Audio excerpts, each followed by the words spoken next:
രാജ്യാന്തര ബഹിരാകാശ നിലയം ഉടനെ കടലിൽ പതിക്കുമെന്ന വാർത്തകൾ പുറത്തുവരുമ്പോൾ ജാഗ്രത വേണോ എന്ന ചർച്ചകൾ ലോകമെങ്ങും സജീവമാണ്. 2 പതിറ്റാണ്ടിലേറെയായി ബഹിരാകാശത്ത് മനുഷ്യരാശിയുടെ വീടായിരുന്ന രാജ്യാന്തര ബഹിരാകാശ നിലയത്തിന്റെ പ്രവർത്തനങ്ങൾ അവസാനിപ്പിക്കാൻ ഒരുങ്ങുകയാണ് അമേരിക്ക.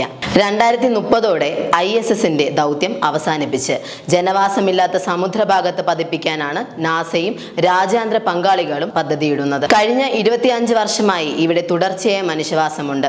ആയിരക്കണക്കിന് ശാസ്ത്ര പരീക്ഷണങ്ങൾ ഇവിടെ നടന്നു. 300-നടുത്ത് യാത്രികർ ഇവിടെ വന്നുപോയി. ഇടയ്ക്കിടെ, പ്രത്യേകിച്ച് ഈ അവസാന നാളുകളിൽ, ചില വിനോദസഞ്ചാരികളും ബഹിരാകാശ നിലയത്തിലെത്തി. 2000 നവംബർ 2-നാണ് ബഹിരാകാശ നിലയത്തിൽ ആദ്യമായി സ്ഥിരവാസത്തിന് മനുഷ്യരെത്തിയത്.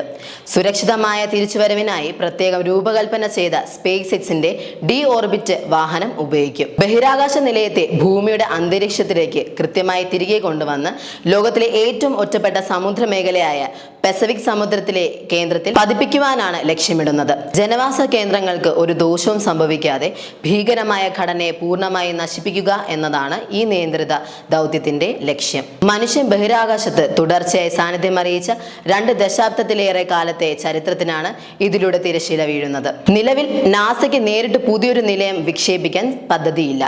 US-ൽ നിന്നുള്ള സ്വകാര്യ കമ്പനികൾക്ക് അതിന് അവസരം നൽകാനാണ് സാധ്യത. ഒട്ടേറെ കാര്യങ്ങളിൽ എതിരഭിപ്രായങ്ങളും ശത്രുതയും വെച്ച് പുലർത്തിയ റഷ്യയും US-ഉം ദീർഘകാലം ഒന്നിച്ച് പ്രവർത്തിച്ച ദൗത്യമെന്ന സവിശേഷതയും ബഹിരാകാശ നിലയത്തിനുണ്ട്. 2000 ഒക്ടോബർ 31-ന് റഷ്യയുടെ സോയിസ് റോക്കറ്റിലാണ് നാസയുടെ ബിൽ ഷെപ്പേർഡ്, റഷ്യയുടെ സെർഗേ ക്രിക്കലേവ്, യൂറി ഗിഡ്സൻകോ എന്നീ സഞ്ചാരികൾ നിലയത്തിലേക്ക് പുറപ്പെട്ടത്. 2 ദിവസങ്ങൾക്ക് ശേഷം അവർ നിലയത്തിലെത്തി. 3 മുറികൾ മാത്രമായിരുന്നു അന്ന് നിലയത്തിലുണ്ടായിരുന്നത്. ഏകദേശം 5 മാസത്തോളം അവർ അവിടെ ചെലവഴിച്ചു. നാസയുടെ കണക്കനുസരിച്ച് 26 രാജ്യങ്ങളിൽ നിന്നുള്ള 290 പേർ ബഹിരാകാശ നിലയം സന്ദർശിച്ചിട്ടുണ്ട്. US, റഷ്യ, ജപ്പാൻ എന്നിവയെ പ്രതിനിധീകരിക്കുന്ന 7 പേർ ഇപ്പോൾ നിലയത്തിലുണ്ട്. ഇവിടെ എത്തിയ മിക്ക സഞ്ചാരികളും അവരുടെ രാജ്യങ്ങളുടെ പ്രതിനിധികളായി ഭരണകൂടത്തിന്റെ ചെലവിലാണ് നിലയത്തിലെത്തിയത്. എന്നാൽ സ്വന്തം ചെലവിൽ നിലയത്തിലെത്തിയ ആദ്യ വ്യക്തി ബിസിനസ്സുകാരനായ ഡെനിസ് ടിറ്റോയാണ്. അവിടെ എത്തിയ ആദ്യ വിനോദസഞ്ചാരി. 2001-ൽ നാസയുടെ എതിർപ്പുകൾ നിലനിൽക്കെ റഷ്യയുടെ സഹായത്തോടെയായിരുന്നു ആ യാത്ര. 8 ദിവസമാണ് അദ്ദേഹം ബഹിരാകാശ നിലയത്തിൽ തങ്ങിയത്. പിന്നീട് 2021-ൽ ഒരു സിനിമാ ചിത്രീകരണ സംഘത്തെയും റഷ്യ നിലയത്തിലെത്തിച്ചു. ഇപ്പോൾ നാസയും ബഹിരാകാശ നിലയത്തിലേക്കുള്ള വിനോദസഞ്ചാരത്തെ പ്രോത്സാഹിപ്പിക്കുന്നുണ്ട്. 2 ആഴ്ചത്തെ യാത്രയ്ക്കായി അവർ സ്വകാര്യ യാത്രാ സംഘത്തെയും ഇപ്പോൾ ക്ഷണിക്കുന്നു.